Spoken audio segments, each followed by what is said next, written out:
Coordination. And we've given you lots of options to work in terms of the core part of your workout. And then you're going to give them a cool down, which can be anywhere from 5 to 10 minutes, or even less if you want to get more of that workout in. And as they become more efficient in the exercises, you're going to layer more exercises into your repertoire, which we're going to talk about. And your cool down may consist of maybe less than 5 minutes.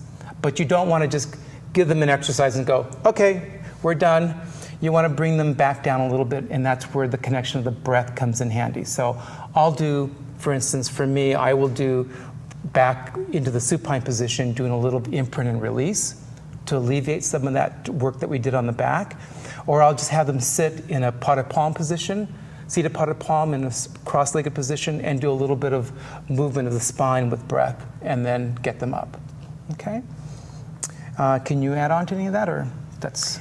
Well, you mentioned the conditioning phase depends on your goals. That is what Carlos mentioned. And let's say, for instance, you teach a class, a Pilates class, that's a Tuesday, Thursday class. Tuesday, you might want to focus more on upper body strength, and maybe Thursday's class focus more on lower body strength. You could use some of the smaller props, equipment, like perhaps the small ball, rollers, rings, bands. Oh, yeah. I mean, there's lots to work with in terms of toys. Right. In the One class. day, and then another day, focus more on your mat work without any props. So there are so many ways that you can vary your class, and it does depend, once again, on your goals. However, we do want to make sure that we work upper, core and lower body muscles within the class, and focus on strength and flexibility both, and balancing those muscles. Yep. Yeah. Good point. And then on page 24, creating a multi-level class. Now, we talked about where we're going to be teaching. We're going to be teaching at that intermediate level, correct? And so that gives us lots of options in terms of working in modifications or progressions within the class. It's important to use specific verbal and visual cues in this, and that's going to be the hardest part for most of us to teach in the beginning, is to talk it through as opposed to visually do it with them. That's the part that I had a problem with in terms of teaching, because I always wanted to do it with them, and I thought that was the best way to teach it. And then I realized that I never really got a chance to get up and really monitor my class closer in terms of how to correct people if I was always at the front of the class doing the work with them. You want to save your workout for yourself at another time. You want to go take a class, you want to look at a video, but you don't want to think of it as your workout. It's their workout. You're going to, like Lisa said, you may want to spend more time on lower body, upper body. You may want to focus on getting your clients to only learn maybe 6 to 7 exercises very well. And so you're going to break those exercises even more in depth and with more detail, so that they really hone in on their skills.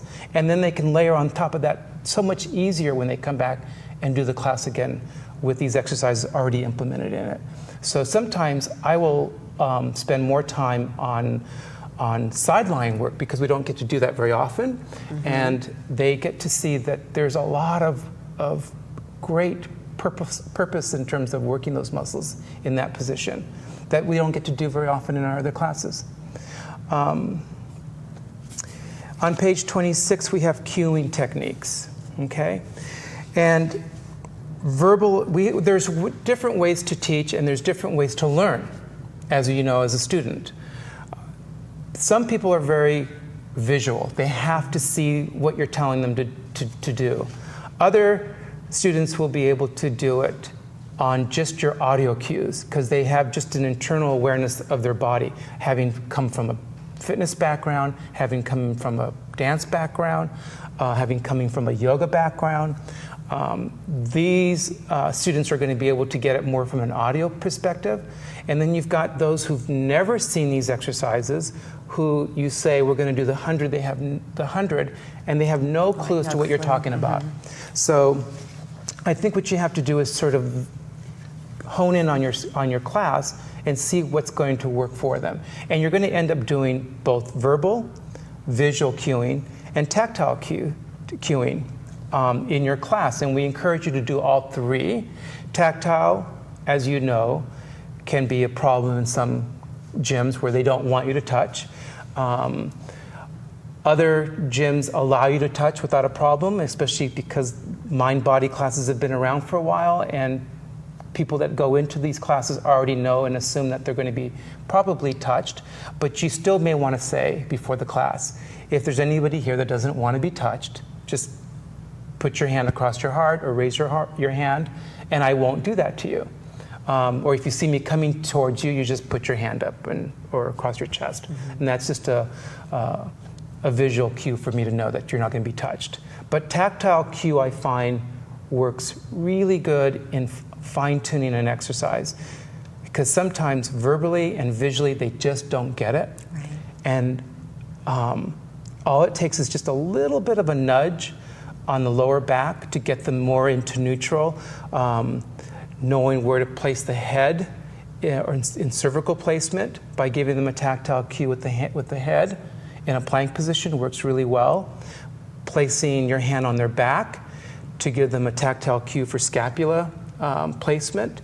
All these little points of references work very well for me in terms of touching. You're not going to grope someone, as you know, but everyone learns differently.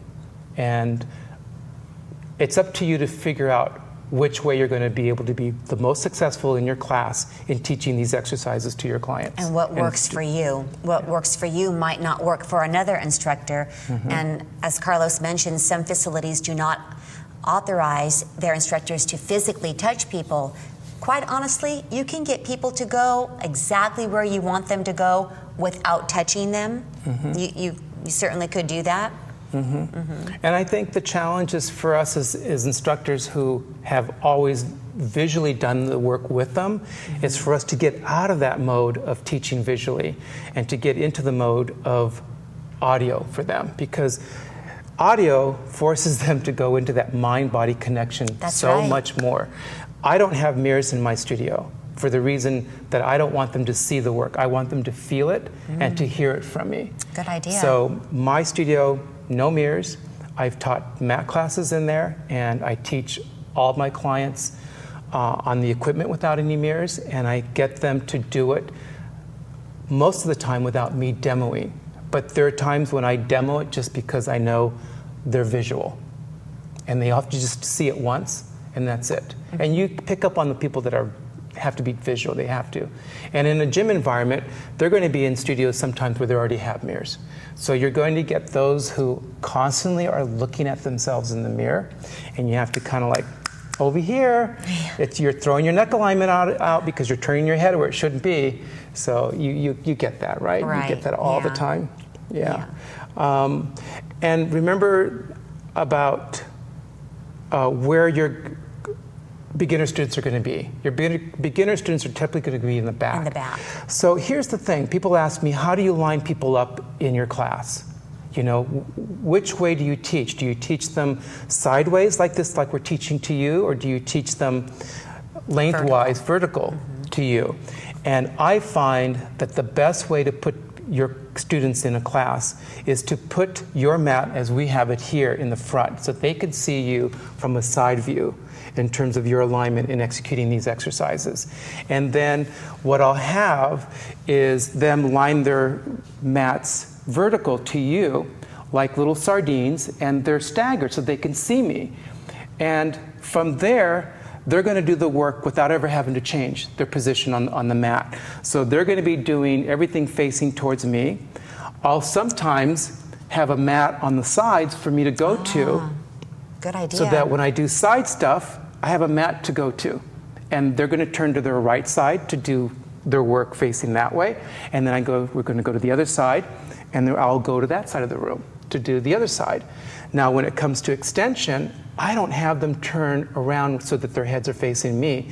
I have their heads facing to the back of the room. So they just flip over like little pancakes, and now they're on their stomachs, and then the back of the room becomes the front of the room. And that gives you a chance to go to the front of the room, back there where the beginners are, and it gives them a chance to see what it's like to be at the front of the room for a change. And they can see you. They can see me closer to them, and Mm-hmm. especially with extension, because you Right. want to make sure that those clients back there and students are not going to get injured. And that way, they never have to change their mats. And it's the easiest, I found, the way to teach this in terms of a group setting.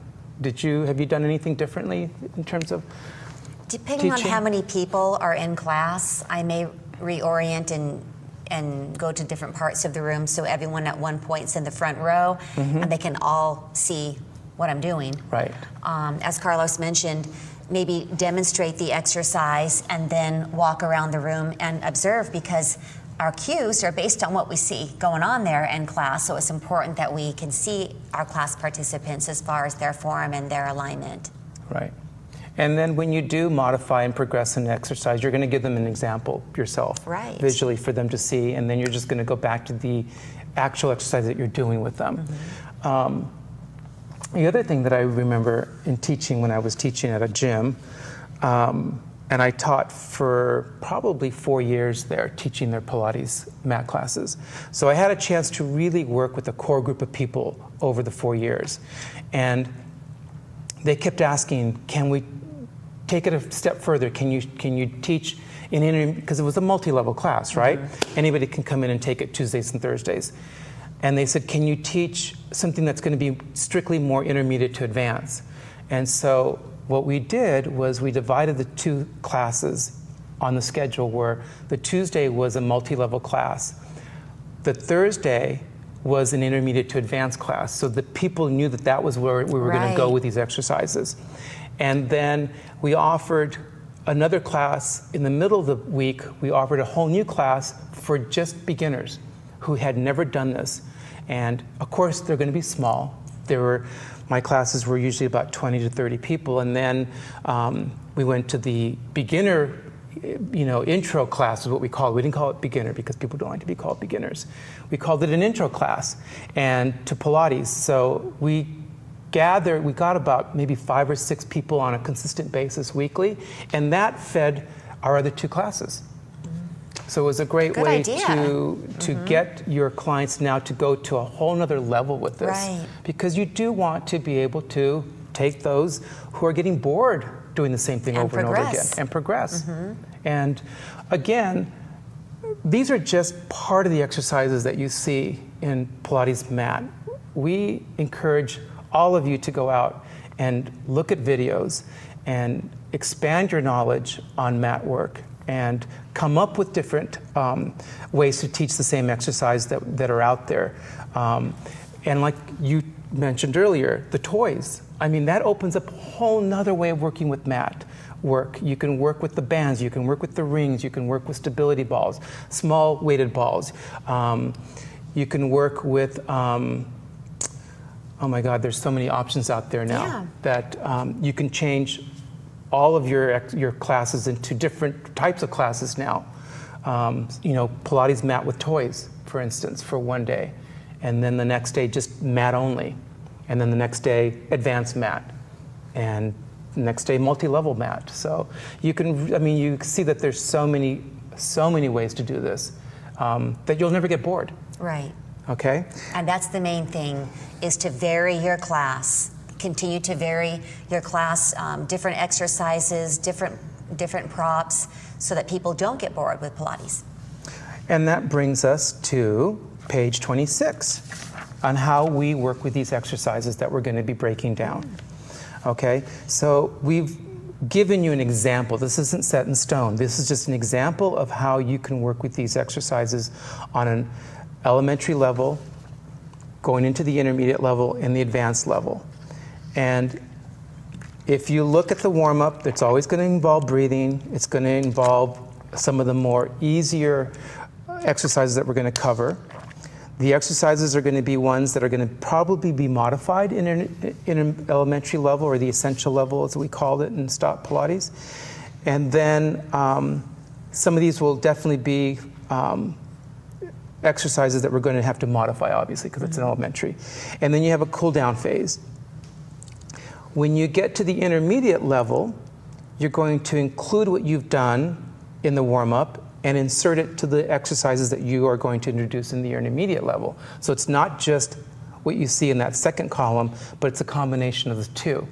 And some of these exercises in column 2 is just the progression of what you've already done in column 1. Right. We're just taking it to another level. Like for instance, in the exercises in elementary level, you have the modified 100. But in the intermediate level, we're going to do the full 100.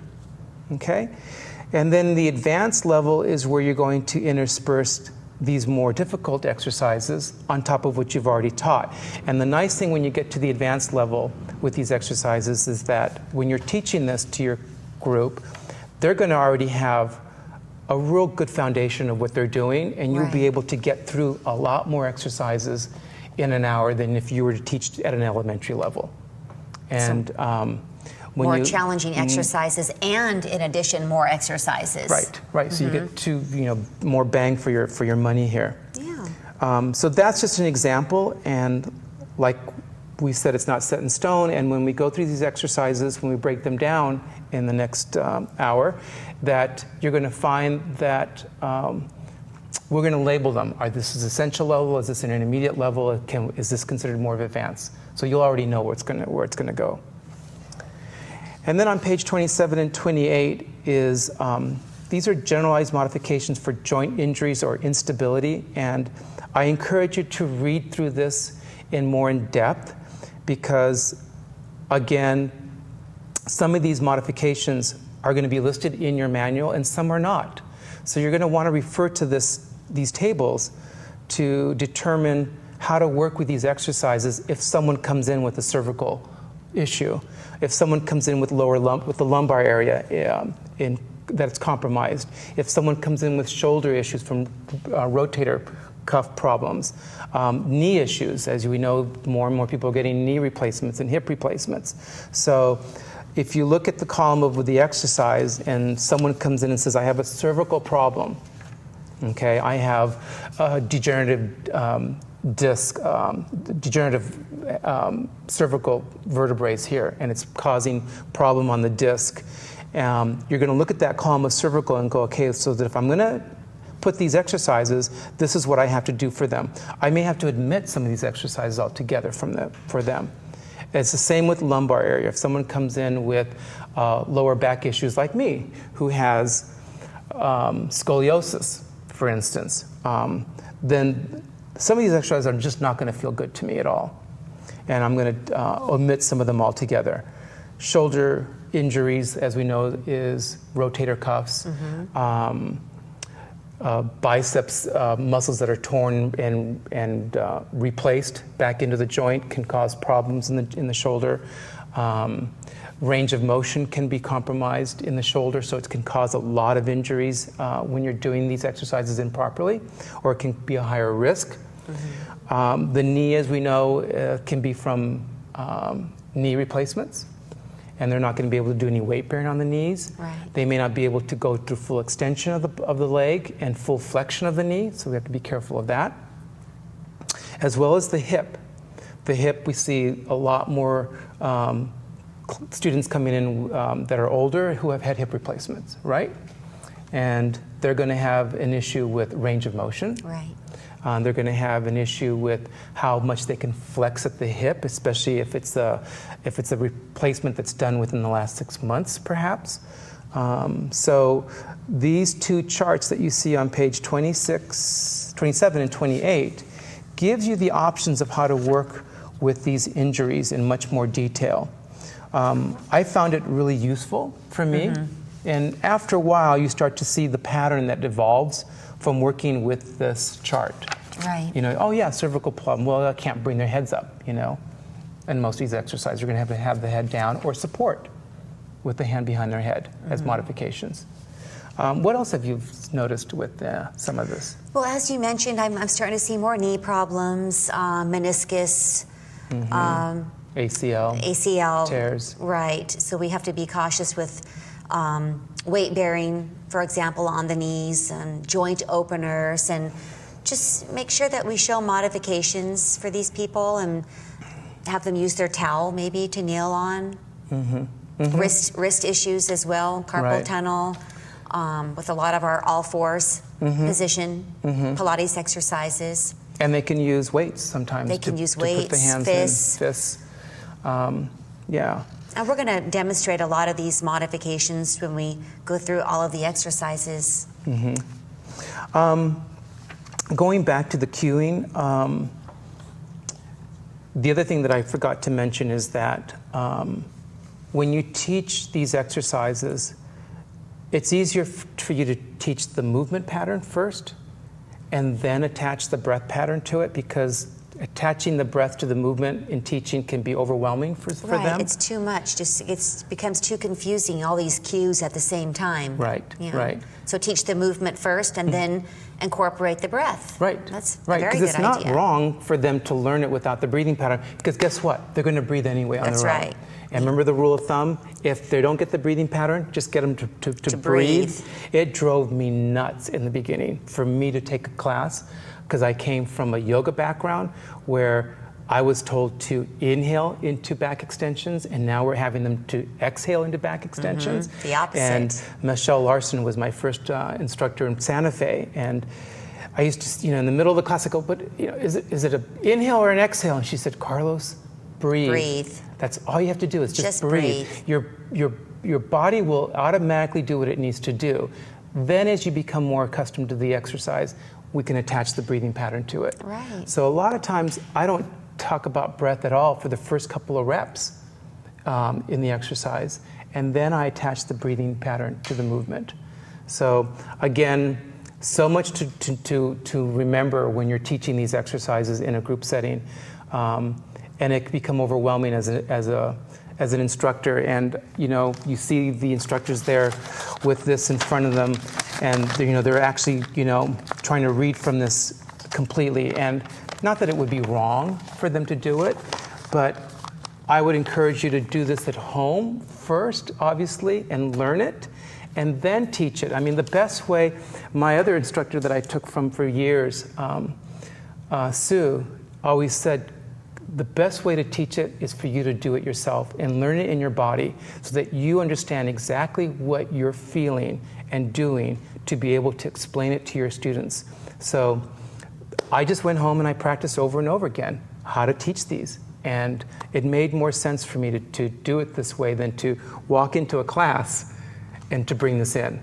And I limited the amount of exercises that I taught because of that in the beginning, which was fine. And I taught the ones that I was more comfortable with. And that's fine too. But as you do this over and over again, you'd be surprised how fast you pick up the repertoire and how fast you become comfortable with that type of cueing that we're asking. Time. Yeah. Yeah. Also, I liked when you mentioned the imagery. We don't get to use imagery as a tool when we teach a lot of the classes that we teach, like, for instance, kickboxing or step or muscle conditioning. But with these mind-body classes, such as Pilates, we have the chance to use imagery now as a tool. Imagine you have a pencil on your nose, and now you're going to draw a circle on the wall in front of you without moving your neck. Imagine you are lying in sand, and you're going to press each and every vertebra into the sand beneath you. So we can use imagery as a tool in Pilates, and that helps people to maybe view the exercise a little bit differently and get them to go where you want them to go, because they're visualizing it in their own mind. Yeah. And so imagery is a good tool for mind-body. It's really a good tool. And it's funny because I have one client who will say to me, well, I'll say it one way, and then they'll say, well, are you asking me to do this? And I go, yes. And they said, well, why didn't you tell it to me this way? Yes. It's because they only hear it a certain way. That's right. And so I've learned over the years to just constantly change my imagery. And some of them really, really work. And some of them just kind of go, it's okay, but you can throw it out. That's right. So like an extension, when we're in neutral, I always say, think of especially if you're in a prone position and you're having them stay in this position where there's no movement at all. I say, imagine that you're in a cannon, you're a human cannonball, and you're being shot out of that cannon. You want all those muscles to be fired as if you're being fired out of a cannonball. So they get it. They go, oh yeah, I got it. So again, we're going to be using a lot of these cues when we break down the exercises for you, so that you can get some examples from us that have worked very well with these exercises. And because we're going to be bouncing back and forth from each other, you're going to have your way of teaching this, and I'm going to have my way of teaching it, which will be great for the participants to learn from both of us. Okay? Great. In this portion of the online course, we're going to go over the practical mat Pilates exercises in depth. So I'm going to have Lisa demo some of these, and I'm going to be demoing some of these. And know that when we break these down, that we're not going to do the full complete reps, just simply because we're not going to have time to do all these exercises with all the reps that are listed.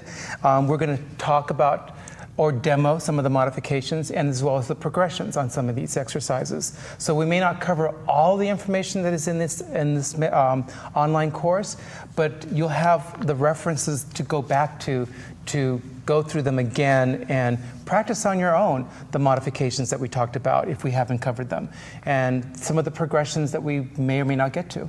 Okay? So we're going to go ahead and start with on page 29.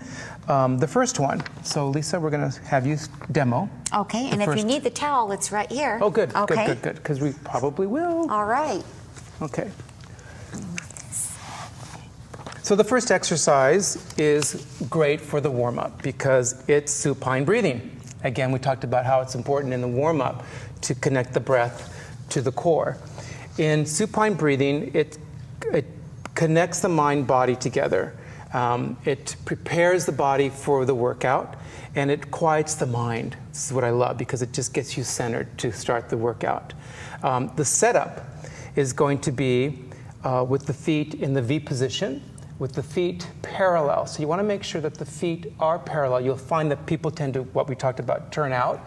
So you always want to say, bring your feet so that they're on two tracks, perhaps. And the heels and the big toe are lined up with your sits bones. We all know where our sits bones are. It's the base of the pelvis that we sit on, those bony landmarks. You can also say, bring the feet hip width apart. And then again, we're going to create neutral spine on our backs, which means we're going to take a look at which areas. The pelvic area. The pelvis is in neutral. The ASIS joints are pointing straight up. You've got that triangle position here where the water's not spilling either direction, or you have that clock method to go from. You want to be able to find that the lower back is in neutral if the pelvis is in neutral. If you move the pelvis, it moves the lower back. So remember, that's a good rule of thumb to remember, that if the pelvis is in neutral, your lower back is in neutral. Rib cage placement that we talked about. Shoulder and scapula placement on the floor. The scapulas are flat. The thoracic area is in contact with the floor. And your cervical placement is that the neck is in neutral, which places the chin level to the body as if you were standing. And your gaze is going to be straight up.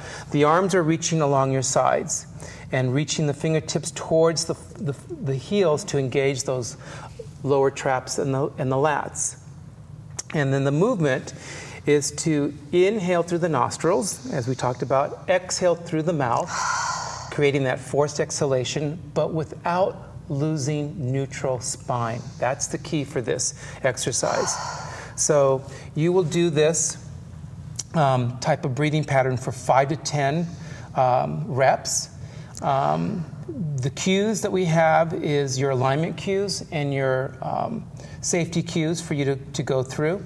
You want to feel as if you're lengthening on the inhale through the spine, and you're going to exhale, create that corset feeling through the abdominal wall as you exhale. Okay? If this position is uncomfortable for someone who's on their back, who can't be on their back, you can put them in a seated position. You can also place a towel for those people who are kyphotic, because if their head falls forward from being kyphotic, as we talked about earlier, they have this excessive curvature of the back and their head falls forward. When you put them on their back, the head actually tilts back on them, and that is what you're going to see. So the towel comes in handy a lot for placing the head back into neutral. You can either place it at the base of the skull, you can place it underneath the neck, area to give them a little support. So it just depends on where you want to put them, the towel, to create, again, this position. So of course, she's not kyphotic, so it's going to lift her head up a little bit. But when someone is kyphotic and you put that underneath their neck and their head, it really does help with them to be able to stay in this position without any strain in the neck area and in the upper back area. Now, for the progression here, I'm going to take this off because you don't need it. And then the other thing you have to remember is women like to put their hair in ponytails, which get in the way. So you have to make sure that that's not an issue in terms of looking at their alignment. It could be that they're just sitting on their ponytail. For the progression, we're going to move the limbs, which is going to place more work on the core to stay in neutral. So we're going to inhale through the nostrils to prepare. On the exhale, you're going to reach the opposite arm and leg along the floor and the arm overhead to where you can still maintain shoulder stabilization here. And then you're going to inhale to return back to starting position. And then you'll repeat it using the opposite arm and leg. So inhale to prepare, exhale to contract the abdominals to support the movement of the leg and the arm. And you can see that for her to be able to keep shoulder stabilization here, scapula stabilization, her arm isn't going to touch the floor. So everyone's going to be different in terms of their reach, depending on the flexibility of their arm in flexion.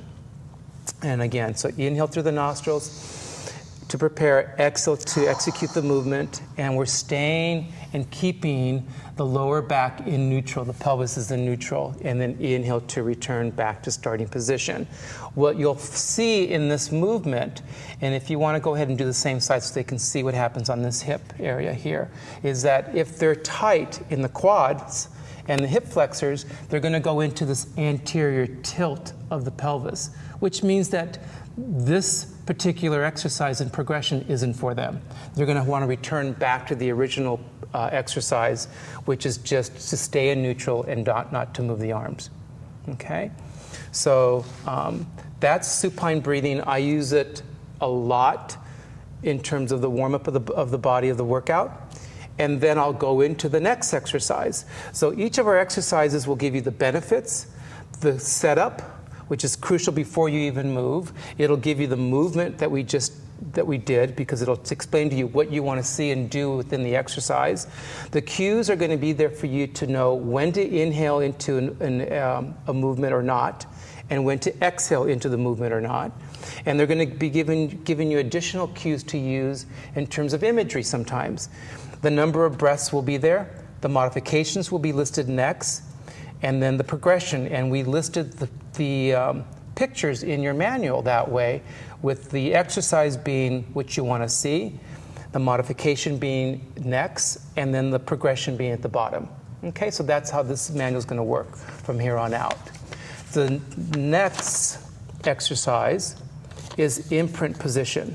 So again, it's going to be the same exact setup where everything is in neutral.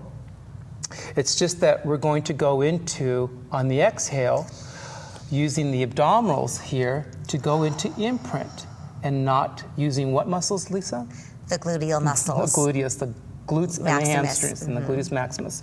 So again, you're going to inhale back into neutral, and then on the exhale, I talk about these 2 points, the lower part of the rib cage and the pelvis coming together into imprint, which we did earlier, where you sank down into the floor like sand through the back, but it's coming from the front. It's coming from using the transverse abdominis, pelvic floor muscles on that exhale, and the obliques, especially the obliques here, because of the way that they wrap themselves through the rib cage and they're attached to the top part of the pelvis here.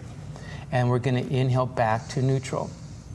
And this is a great warm-up for your clients and students to get in touch with the abdominal muscles and to teach them how to go into imprint and how to come out of imprint. Sometimes the easiest way to learn how to get into neutral spine is to get out of neutral spine and come back into neutral spine. So imprint does that.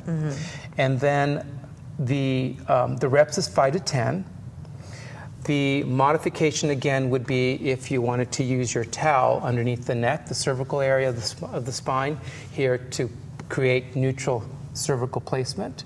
And then the progression would be to inhale to prepare, exhale to go into imprint, and we're going to hold it there with an inhale, and then exhale, reach the arms and the legs in opposite direction and try to maintain that position.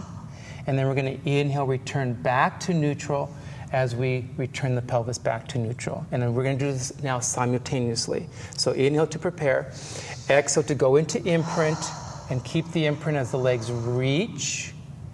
Inhale to return the pelvis back to neutral, and bringing the hand, arm, and leg back in starting position. Now, I find that this exercise is especially helpful for people who have that lordosis in their back, because their pelvis wants to do what? It wants to go forward.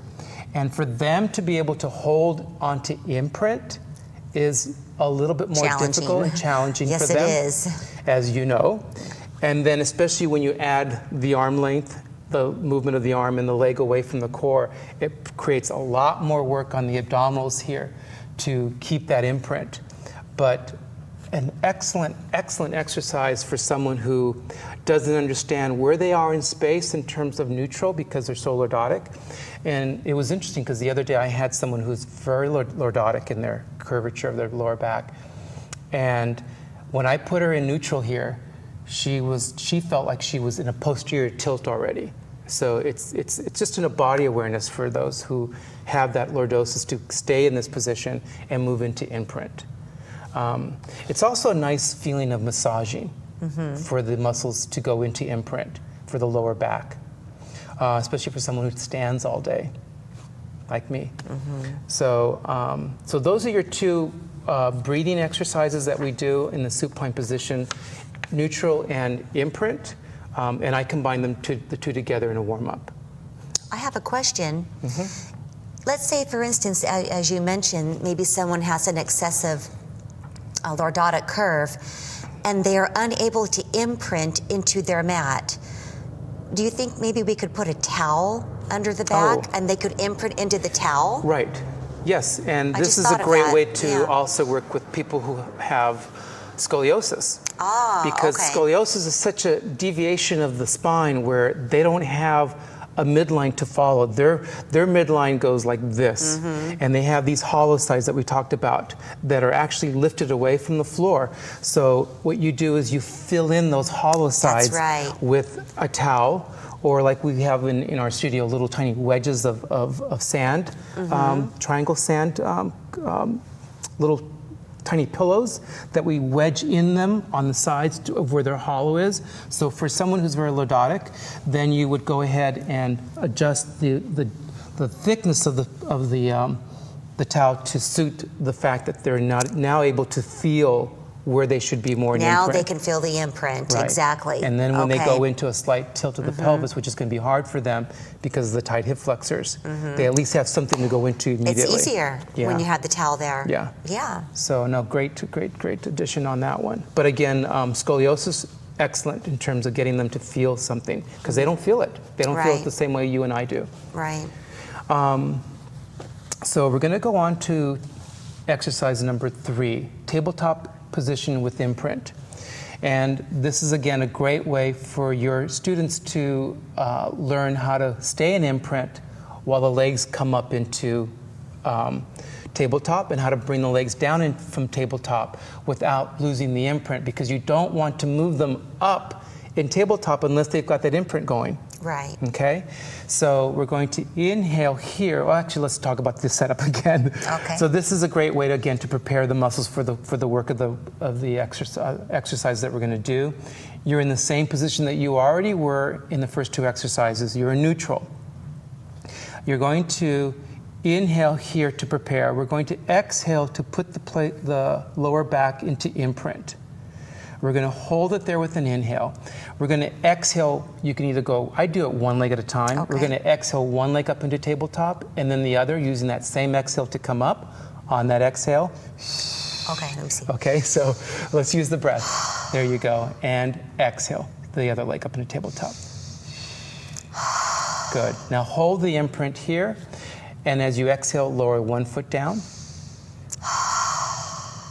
and then lower the other foot down.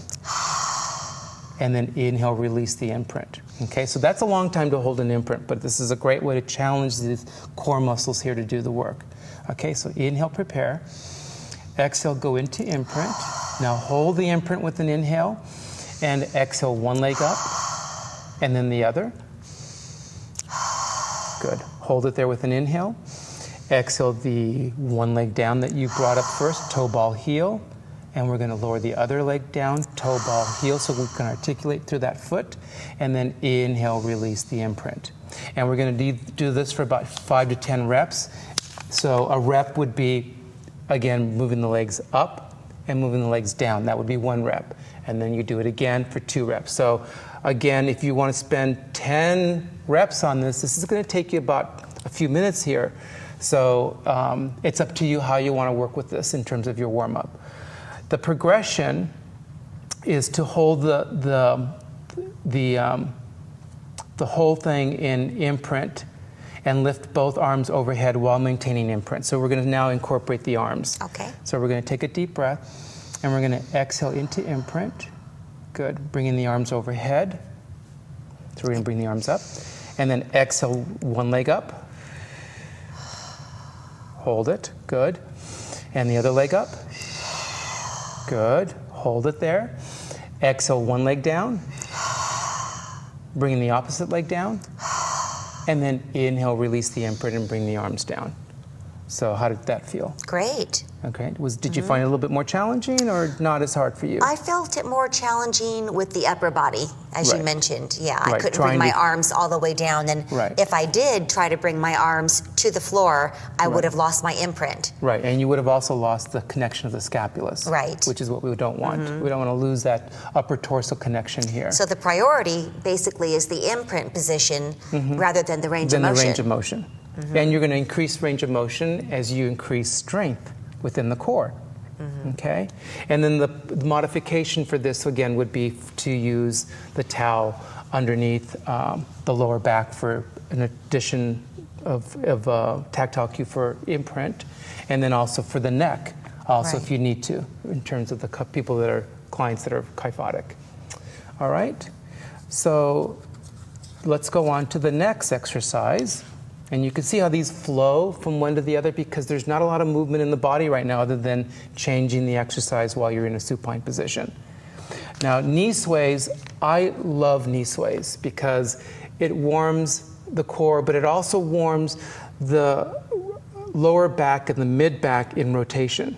And so without having to do any kind of abdominal crunch with rotation, we do it from the hips here. The setup is that, again, you're going to be in a supine position, but you're going to be in tabletop already to start this. So we're going to have you come into supine for this, and in imprint. I meant to say come in imprint. And we're going to take one leg up and then the other into tabletop. So this is your starting position.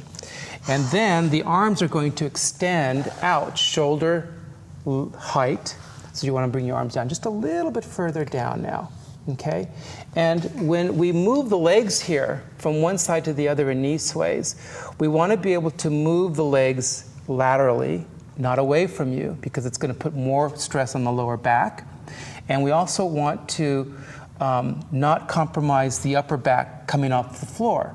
So it's only going to be in the range that you can maintain upper torso contact with the floor, and also the ability to bring the legs back up in tabletop without any strain to the lower back, using the abdominals and using the lats actually to incorporate the back muscles to bring the legs back up. So the movement is exhale everything out, close the abdominals to prepare. And we're going to inhale, lower the knees laterally, letting the hips respond to the same side, and the head turning in the opposite direction, keeping now her left shoulder down as they go, her right shoulder down as they go to the left. On the exhale, you're going to bring both legs back up, using the abdominals and the breath, and using those muscles through the back, those lats. And then you're going to repeat it going the other direction. So you're going to inhale to lower the knees to the opposite side, reaching through that opposite arm to ensure that the upper back stays down. On the exhale, You're going to bring the legs back up into tabletop, and you're going to return to imprint, which is very important that you do that. The thing that I do see here when people start to move is that they start to lower the legs, and the legs start to drop away from them, which then starts to gives it a little bit more feel that in the lower back. You feel it in the lower back because it's starting to pull in extension with rotation, which we don't want. We just want really true lateral movement here. The other thing that I see with this is that people start to not use their inner thighs, and the legs start to pull apart, but the feet stay together. And this is another thing that loses their alignment, okay, which is not what the exercise is calling for. So if you see this happening, what do you do with this? Remind people to bring their knees together. Right. It's either, you could use a prop like a foam block, a small ball, a towel. A towel. Sometimes it's just a focus that they're not aware of. And if you can correct it verbally, right. that's knees great. Together. Knees together. And they go, oh yeah, okay, bring the knees together. But a lot of times they just don't do it. They just have that, again, that cognitive thinking in the exercise that they don't connect with it. Right. So I actually put something between their legs to hold it. To hold so that they have to engage those adductors while they're moving the legs. Inhale to lower, exhale to come back up and imprint. Inhale to lower, and exhale to come back and imprint, okay? The number of transitions, again, of repetitions is 8, so it's 1, 1, 2, 2, and so on. Modification is keep heels on the floor and just allow their the knees to drop from this position, moving the head in the opposite direction. And the same breathing pattern is here. Again, using this small block or a towel to remind them to keep the knees in. And then the progression is to actually do this in neutral spine, which is, I think, a little bit difficult for a lot of people who are just starting to learn this exercise or to learn the exercises in general, because it requires a lot of work through the lower back. And so that's something that you can aspire to in teaching this. But again, the movement would be in tabletop, and she would just be, and if you don't need to do this if you don't want to, but it would be done in neutral. So she starts in neutral already. She could feel the work through the hip flexors in the lower back. She's going to inhale to lower, exhale to come back up. And then again, inhale to lower, moving the head in the opposite direction, and exhale to come back up. And a good visual cue, good, and then go ahead and bring the feet down, give yourself a break, is to tell the students that as the knees are dropping to one side, reach to the opposite side of the wall with the hand, so that the arm is being, as if it's being pulled to the opposite side. And that way we get that energy going through all the extremities. The lengthening. The feet are usually going to be in a plantar flexion position. They're not going to be flexed.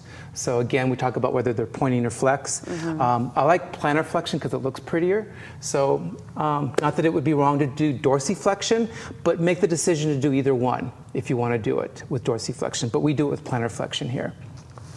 Okay. Any things that you can add on to this, Lisa? No. No? Okay. Again, these are great these exercises are, again, great to just flow from one to the other in the warm-up. This is why we put them here. Now, the next one, the bridge, can be done as a core strengthener and warmer, because it's going to work the core in neutral when we move the body in bridge. Or an option that we don't have in this manual is to do the articulation up and lowering down on the spine. And so you can do either one, but let's teach it the way that it's done in the manual first, and then I can give you guys the option on this. So again, you're in a supine position. Everything's in neutral. The purpose of this is to warm up the core and the hip flexors and the legs. And you're going to warm up not only the core, but you're going to be warming up the back of the legs, the gluteus maximus and the hip, and all the hip extensors, the hamstrings with this. So women love this exercise because it targets the back of the legs, and it's a great way to warm them up. So we're going to inhale. The movement is inhale to prepare, exhale to lift the body up in neutral as you create this bridge position, only coming up to the point of where they stay in neutral. And if you look at Lisa, she's got the pelvis up and it sits in neutral because we've got these ASIS bones in line with the rest of her spine. Her rib cage is in place, and she's on her upper back, but not on her neck. So we're not taking any weight into the neck area here. If there's any weight going into the neck, then we tell the person to not come up quite so high, or it could just be a focus of where they're doing the work from. So, and it's an inhale to hold and exhale to lower. So we're going to do this again. Okay. Inhale to hold. Exhale, close the abdominals on the way up to create that cinching corset up. Hold it with an inhale. And then exhale, lower everything down, moving from the hip flexors down. You're going to just engage those hip flexors. And then the modification would be to lift only the pelvis, keeping the rest of the body into the mat. So it's just a small little lift on the exhale. Hold it. And then take a deep breath and exhale to lower down. So the key thing that I see with this, when we're working in movement, especially when we're coming up into the bridge, it's very common for people to come up and go into spinal hyperextension. Like a back bend. Like a back bend, because they're used to it from yoga, perhaps. So take a deep breath, and I want you to show it the wrong way. And this is what you're going to see. So exhale, come up and hold it. And you're going to see this back bend here, which is not our neutral spine. So to correct this, you're going to say, we're going to lower the pelvis back down, but tuck it under just slightly. And that puts the lower back into neutral, because you've just tucked the pelvis back in a posterior tilt into neutral, because it was into an anterior tilt. And you're also going to ask them to close the rib cage harder, because rib cage placement was way up high. So we adjust the pelvis, we adjust the core through the rib cage. And then now we've got ourselves back in our neutral position, holding it there with an inhale, and then exhale, lowering down. And it's also just too much range of motion for them. They're just coming up too high. So these are the areas that I see that becomes an issue when you're doing this exercise, the hips and the rib cage. Okay? Another thing as we see is the knees going out in this. Okay? Where they come up in the bridge, and the knees start to spray apart because of the outer rotators of the muscles of the legs are stronger, and so it wants to pull the knees out, correct? Sometimes they come in like this. Or they come in with the opposite. But generally, most of the time, it's out. Mm-hmm. And so a tactile cue would be to go ahead and place a little bit of pressure into my hand and take a deep breath, and then exhale, come up into the bridge position. Good, hold it there, take a deep breath, and then exhale, lower down. And just giving them a tactile cue here is a great way for them to correct this. Mm-hmm. Or again, get the block out. Or their towel. Or their towel, and put something there for them to really hold on to. Let's see, the other thing that I was going to address here is, it'll come back to me. And then the progression here is to, once we're up into the bridge position, we're going to move the leg and the arm. Take a deep breath. Exhale, lift one leg up to in line with the opposite leg, and then you're going to also move the arm in the same. So you're going to reach an opposite direction with the arm and the leg. All right? And we're going to inhale to hold, and on the exhale, we're going to lower the foot down and bring the arm back down. Take a deep breath, and then exhale, lower the body. So you want to work the body up first, move the extremities, bring the extremities back in, and then lower the body back. So it's a longer exercise here, but again, it's a great way to challenge one side of the core without the support of the foot being on the floor. It's an open chain. And we also start to see the hips wobble side to side, which is creating instability in the lower back from not working with the multifidus as much. Remember we talked about the multifidus and the quadratus being back there? Those muscles have to really engage in order to help with stability of the pelvis, lifting up and down in one plane, okay? Or we see the hip drop. And that's where we say the rotation doesn't occur when we do that. It shouldn't occur at all. So if it does drop, they either need to become aware of it. They may not need to go to the progression. They may be better at the other side. So you won't see the drop on one side, but you will see it on the other. Okay? So that's the progression, 8 to 12, and reps on this. And if you can think of anything, oh, the other thing is that when we lift, a good cue is for them to take the knees towards the feet so that the weight doesn't shift back into their shoulders and take the shoulders out of alignment. That's a good cue. So why don't we try that one more time? Okay. Take a deep breath. On the exhale, lift up into the bridge position. Take the knees towards your feet, and that keeps the Very energy good cue. going from here down to here, but sends the energy this way in terms of the lift. Also takes the stress off the knees. Yeah, and the other thing too is if it starts to bother their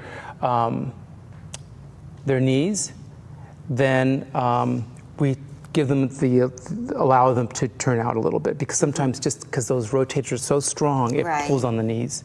Okay, so that's the bridge, and then we've got going into the abdominal series. Okay. So I think I'm going to go ahead and demo for you. All right. Okay, and then you're going to teach them to me. All right.